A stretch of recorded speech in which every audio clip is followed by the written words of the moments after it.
Good morning बच्चों, आप सबों का मेरे इस चैनल पर स्वागत है। मैं अमरेंद्र आज आप लोगों को एक चर वाले रैखिक समीकरण जो झारखंड बोर्ड JCRT की जो पुस्तक है उसका आज एक्सरसाइज 8.1 का पिछले वीडियो में हम लोग बना चुके थे क्वेश्चन नंबर 8 तक। आज हम लोग क्वेश्चन नंबर 9 से शुरू करते हैं और संभवतः आज समाप्त करेंगे। हम लोग वीडियो लंबा हो जाता है इसलिए हमको उसको काटना पड़ता है। ठीक है, तो हम लोग देखते हैं।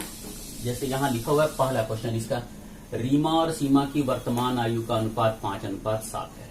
ठीक है, पहला किसका है? रीमा का, दूसरा है सीमा का। तो हम लोग अनुपात वाला क्वेश्चन में जानते हैं ये 5:7 है।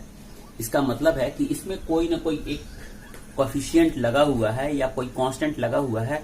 ठीक है, तो हम लोग यहाँ पे पहले मान लेते हैं, माना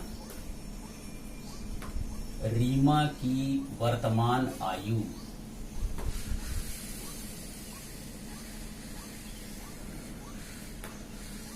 बराबर 5x। x यहां पे हम लगा दिए हैं चर को, और सीमा की वर्तमान आयु बराबर 7x। ठीक है, अब कहता है 4 वर्ष बाद। तो आज आयु यदि 5 साल है तो 4 वर्ष बाद कितना होगा? 5 जोड़ 4। तो आज इसका 5x है तो 4 साल बाद कितना होगा? 5x जोड़ 4। तो हम लोग लिखते हैं 4 वर्ष बाद रीमा की आयु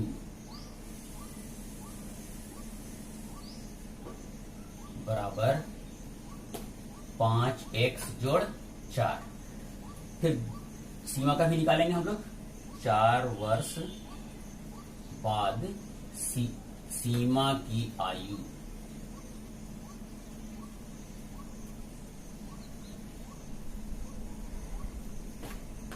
बराबर 7x प्लस 4। बस हो गया।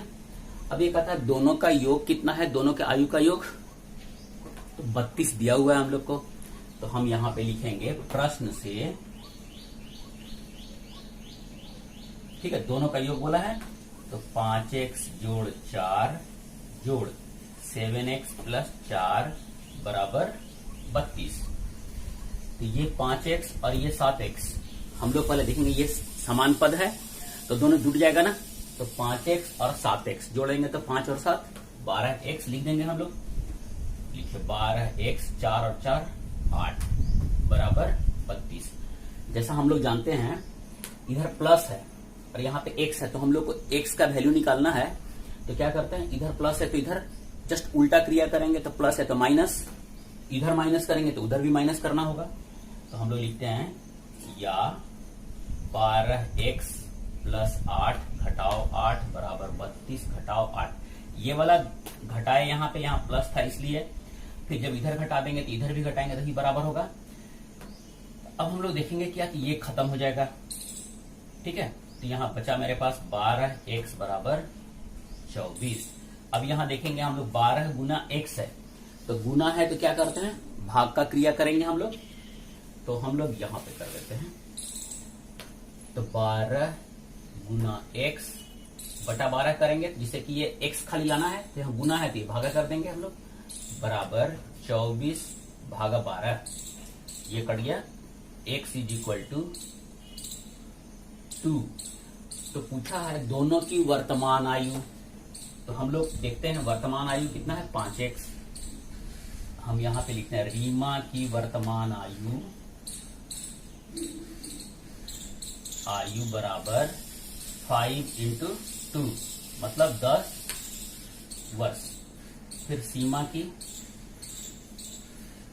वर्तमान आयु बराबर 7 इंटू 2 14 वर्ष। ये आंसर हो गया हम लोग का। ठीक है, तो समझ में आया होगा। अगला क्वेश्चन देखते हैं हम लोग। क्वेश्चन नंबर 10 है, रहीम के पिताजी की उम्र रहीम के आयु की 6 गुनी है।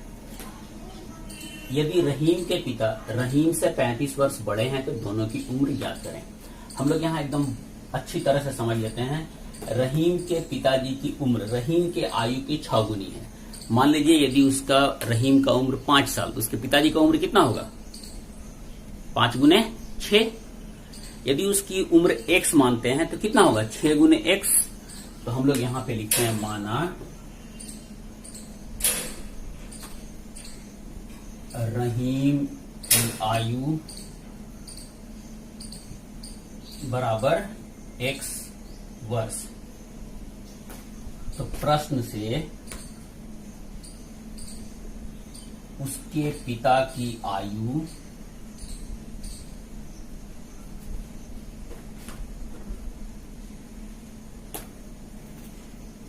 कितना हो जाएगा? 6 गुनी बोलता है, तो 6 गुना x, इतना वर्ष। ठीक है। यदि रहीम के पिता रहीम से 35 वर्ष बड़े हैं, अब हमको बताइए, रहीम के पिता रहीम से 35 वर्ष बड़े हैं, मतलब रहीम वाला उम्र में हम लोग यदि 35 साल जोड़ देंगे तो उसके पिताजी का उम्र निकल जाएगा। तो रहीम का x है, तो उसके पिताजी का कितना होना चाहिए? x plus 35। फिर हम लोग लिखते हैं प्रश्न से रहीम के उसके पिता की आयु बराबर x जोड़ 35। ठीक है। मतलब कि ये वाला में से ये वाला घटा देंगे, या ये वाला में से ये वाला घटा देंगे, या दोनों को हम लोग कर सकते हैं ऐसे लिखते हैं। फिर इसी को और लिख देते हैं यहां पे हम x प्लस 35। ये भी उसके पिताजी की आयु है, ये भी उसके पिताजी की आयु है। तो x प्लस 35 बराबर 6x लिख सकते हैं हम लोग। तो ये यहां पे देखते हैं ये प्लस है। ठीक है। तो हम लोग इसको एक काम करते हैं, ये दोनों को एक तरफ कर लेते हैं। तो ये इधर है, तो हम लोग यहां पे लिखते हैं प्लस x, यहां पे प्लस है ना, तो क्या करेंगे हम लोग? माइनस, फिर ये 35 ये जस्ट का 10 लिख देंगे हम लोग, बराबर। तो यहां पे जब घटाव किए तो इधर भी घटाव कर देंगे हम लोग, तो ये कट जाएगा, ये कट जाएगा। 35 बराबर 6x घटाव कितना हो गया? 5x। यहाँ पे गुना है ना, तो हम लोग क्या करेंगे? और यहां लिखते हैं हम लोग और या दोनों में से कुछ भी लिखा जा सकता है। और यहां गुना है, तो क्या करेंगे हम लोग? भागा का क्रिया करेंगे हम लोग, तो भागा 5 कर देंगे, कहें कि हम लोग को x लाना है। तो यहां जब भागा देंगे तो इधर भी भागा दे देंगे हम लोग, तो ये कट जाएगा। क्या बचेगा? x बराबर 7 वर्ष। x बराबर आ गया हम लोग का 7। अब हम लोग यहां से देखते हैं, हम लोग के पास जो क्वेश्चन है वो बोलता है दोनों की उम्र ज्ञात करें। तो रहीम का उम्र कितना हो गया? ये हो गया हम लोग का रहीम का उम्र। ठीक है, ये रहीम हो गया। तो पिता की उम्र कितनी हो गई? पिता की उम्र बराबर कितना है? 6 गुने 7, मतलब 42 वर्ष। ठीक है, एक आंसर ये और दूसरा आंसर ये। समझ में आ गया? आगे बढ़ते हैं हम लोग। राहुल के पिता की वर्तमान आयु राहुल के वर्तमान आयु की तिगुनी है, तो हम लोग किसको मानेंगे? राहुल के वर्तमान आयु की तिगुनी है कह रहा है ना, इसका मतलब कि राहुल का आयु मान लेंगे हम लोग यहां पे लिखते हैं माना राहुल की वर्तमान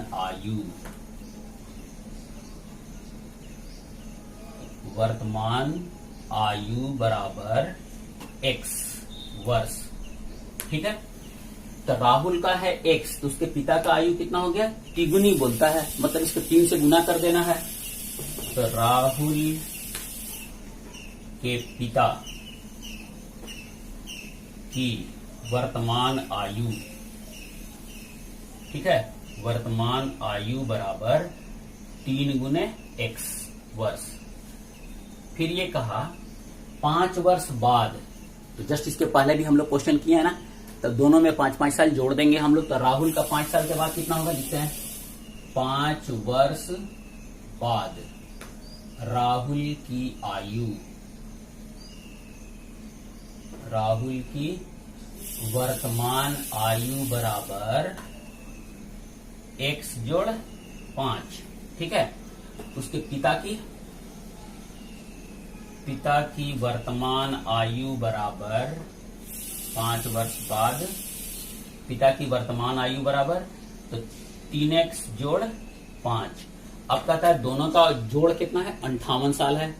तो हम लोग लिखेंगे प्रश्न से, ठीक है, x जोड़ 5 जोड़ 3x जोड़ 5 बराबर 58। अब इसमें हम लोग जो समान पद है उसको जोड़ देंगे हम लोग। तो 3x और 1x कितना हो गया, 4x, 5 और 5 10 बराबर 58। अब हम लोग यहां पर देखते हैं ना, अब थोड़ा हम लोग ने एक स्टेप मार रहे हैं। जो हम लोग पहले यहाँ पे +10 -10 कर रहे थे ना, अब नहीं करेंगे, अब हम लोग डायरेक्ट करते हैं। अब देखिए डायरेक्ट कैसे करते हैं। 4x इज इक्वल टू, यहाँ पे प्लस है तो क्या करेंगे, उधर लेके जाएंगे तो माइनस हो जाएगा। यदि यहाँ माइनस होता उधर लेके जाएगा तो क्या होता, प्लस। यदि यहाँ गुना होता तो भागा, भागा होता तो गुना। यही याद रखेंगे हम लोग। तो 4x इज इक्वल टू, ये प्लस है ना, तो इधर आके माइनस हो जाएगा, बराबर 48। अब ये देखिए 4 इंटू एक्स है, इसका मतलब यही है ना, 4 इंटू एक्स बराबर 48। तो x इज इक्वल टू क्या लिखेंगे हम लोग, ये गुना है तो क्या हो जाएगा, भागा। तो 48/4 मतलब ये 12। अब हम लोग से पूछा राहुल के पिता की वर्तमान आयु। तो यहां डायरेक्ट लिखते हैं पिता की वर्तमान आयु बराबर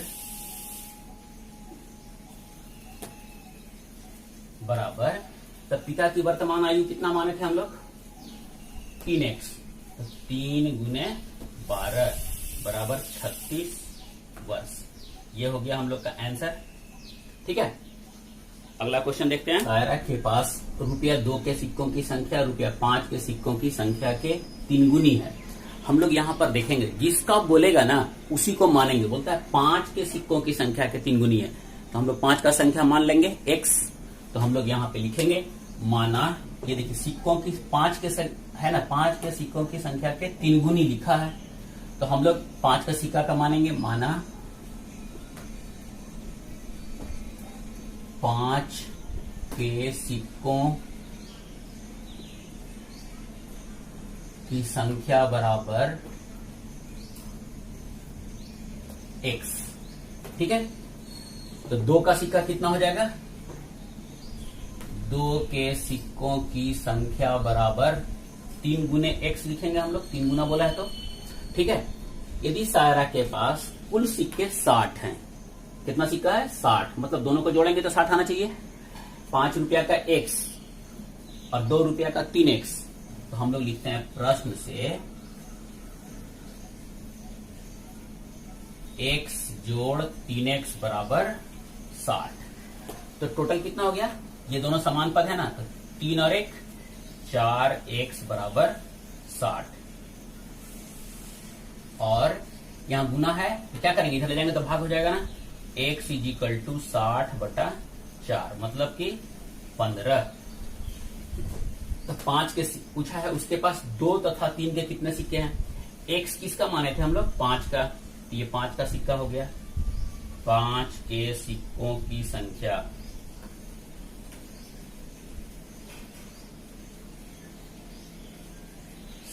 बराबर 15।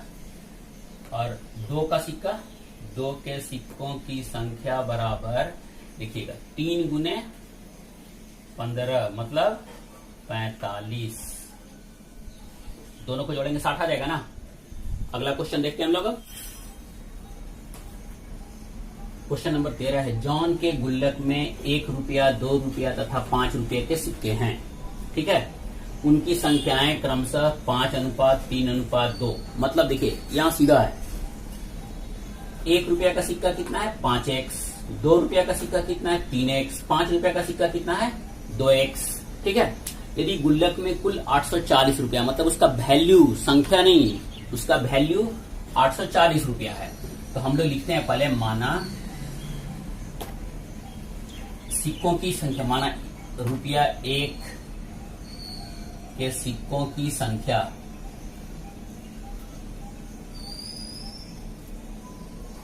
बराबर कितना हो जाएगा, ये 5x। ₹2 के सिक्कों की संख्या बराबर 3x। और उसके बाद बचा मेरे पास 5 का सिक्का, 5 के सिक्कों की संख्या बराबर 2x। ठीक है, अब ये मेरा सिक्कों की संख्या हो गई, ठीक है, सिक्के उनकी संख्या है क्रमशः इतना इतना इतना है। अब हम लोग देखेंगे क्या ना कि जो जितना संख्या है उतना से मल्टीप्लाई करेंगे, तो 1 रुपया के सिक्का का वैल्यू कितना होगा, हम लोग यहां पर देखते हैं। सिक्कों का मूल्य, सिक्कों का मूल्य ये हम समझने के लिए यहां पे लिख रहे हैं। 1 रुपया का सिक्का कितना है, 5x। तो जैसे मान लीजिए कि मेरे पास 1 रुपया का सिक्का 5 ठो है, उसका वैल्यू कितना होगा, 1 × 5। तो 1 रुपया का है, 1 रुपया का, इसका मूल्य कितना हो गया, तो 5x में हम लोग 1 से गुना कर देंगे, ठीक है। 2 रुपया का सिक्का कितना हो जाएगा, तो देखिए 3x है, तो 3x गुने 2 कर देंगे, और 5x 5 रुपया वाला कितना हो जाएगा हम लोग का, तो 2x है, तो 2x × 5 कर देंगे। तो हम लोग लिखेंगे प्रश्न से, ठीक है, क्या लिखेंगे, इस सबको मल्टीप्लाई किए हैं, 5x गुने 1 जोड़ 3x गुने 2 जोड़ 2x गुने 5, ठीक है, जोड़ माने इतना ना, ये 5 का वैल्यू हो गया, ये एक तो 1 रुपया, 2 रुपया, 5 रुपया, ये बराबर है मेरा 840, ठीक है। या ये हो गया हम लोग का 5x जोड़ 3 दूनी 6x जोड़, ठीक है, 2 पचे 10x बराबर 840। सबको जोड़ेंगे, 5 और 6 11 10 21x बराबर 840।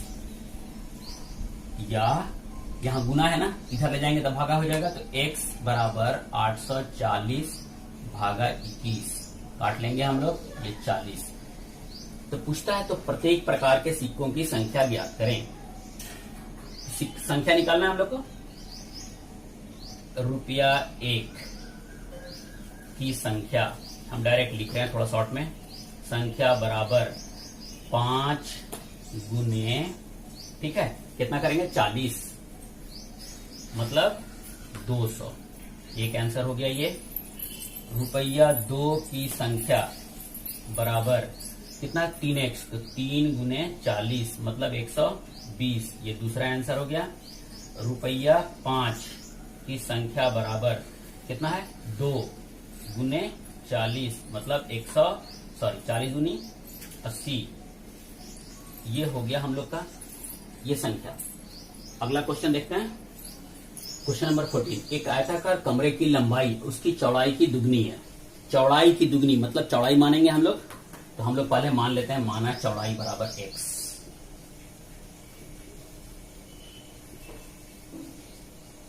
x मीटर, ठीक है। अब कह रहा है यदि आयत का परिमाप, माप का मतलब तो पता है, माप का मतलब क्या होता है, सो नापना, लंबाई चौड़ाई जो भी हो। अब परि मतलब चारों ओर का, ठीक है। तो आयत का परिमाप क्या होता है, आयत का परिमिति बोलिए या परिमाप, परिमाप बराबर 2 गुने लंबाई जोड़ चौड़ाई, ठीक है। तो ये दिया हुआ 48 मीटर, तो पहले हम लोग यहां से चौड़ाई लिख लिए, लंबाई निकाल लेते हैं हम लोग। तो लंबाई हो गया हम लोग का कितना, दुगनी, मतलब 2 × x मीटर, ठीक है। अब परिमाप बोलता है 48, तो परिमाप बराबर 2 गुने लंबाई जोड़ चौड़ाई। तो हम लोग इसको लिखते हैं 48 बराबर 2, लंबाई कितना है मेरा 2x, चौड़ाई कितना है x। अब इसको हम लोग सिर्फ सॉल्व करेंगे, लिखते हैं और 48 बराबर 2 और 1 3, तो 2 गुने 3x मतलब 6x हो गया, 6x बराबर 48। तो यहां हम लोग देखेंगे क्या, ये गुना है ना, तो इधर जाएगा तो भाग हो जाएगा, तो x = 48/6 मतलब 8। तो हम लोग से पूछा है लंबाई और चौड़ाई, तो लंबाई मतलब l, ठीक है, लंबाई बराबर है 2x मतलब 2 × 8 16 मीटर, और चौड़ाई को b से माने हम लोग, तो ये कितना है x बराबर 8 मीटर। हो गया ना, ये आंसर हो गया हम लोग का। अगला क्वेश्चन देखते हैं, लास्ट है क्वेश्चन नंबर 15। एक आयत की परिमाप मतलब हम लोग जानते हैं 2 इंटू एल प्लस बी, मतलब 2 गुने लंबाई जो चौड़ाई। ये दिया हुआ है 13 सेंटीमीटर, चौड़ाई दिया हुआ है 5/2 सेंटीमीटर। आयत की लंबाई निकालना है हम लोग को। तो हम लोग पहले लिखते हैं इसको, परिमाप बराबर 2 गुने लंबाई जोड़ चौड़ाई। ये कितना दिया हुआ है 13 बराबर, हम इसमें कुछ नहीं मानते हैं कि लंबाई कितना है चौड़ाई कितना है, 13। एल के जगह पे लंबाई लिख देते हैं हम लोग, चौड़ाई कितना दिया हुआ है 5/2। ठीक है, अब इसको हम लोग सिर्फ सॉल्व कर देते हैं। लिखेंगे हम लोग और 13 बराबर, हम लोग यहां पे मान लिए हैं, माना लंबाई बराबर एल, लंबाई बराबर एल और चौड़ाई बराबर बी, है ना। तो हम लोग यहाँ पे ये वैल्यू पुट किए। इसको क्या लिखेंगे, 2 से इसको गुना कर देंगे तो 2 इंटू एल। इसको क्या लिखेंगे, प्लस 2 गुने 5/2। ये 2 कट जाएगा, क्या बचा यहाँ पे मेरा 2l प्लस 5। ठीक है, तो ये 5 को उठा के इधर ले जाएंगे तो यहाँ पे प्लस है तो क्या हो जाएगा माइनस 13 घटाओ 5 बराबर 12, 8 बराबर 12। ठीक है, और क्या लिखेंगे हम लोग, और 2l बराबर 8 और l बराबर, यहां गुना है तो भागा हो जाएगा 4 सेंटीमीटर। बस इतना ही पूछा था आयत की लंबाई। ये हम लोग का यहां आज जो एक चर वाले रैखिक समीकरण का एक्सरसाइज 8.1 जो था, जिसमें दोनों मिक्स था, समीकरण को सॉल्व कैसे करते हैं और वर्ड प्रॉब्लम, ठीक है, मतलब उसका अनुप्रयोग, ये हम लोग यहाँ पे आज समाप्त होता है। यदि आपको ये वीडियो अच्छा लगा हो तो प्लीज लाइक कीजिए, शेयर कीजिए, जिससे दूसरे लोगों को भी फायदा हो। और पूरा वीडियो देखने के लिए बहुत बहुत धन्यवाद। और यदि आप मेरे चैनल पर नए हैं तो प्लीज सब्सक्राइब जरूर कीजिएगा। धन्यवाद।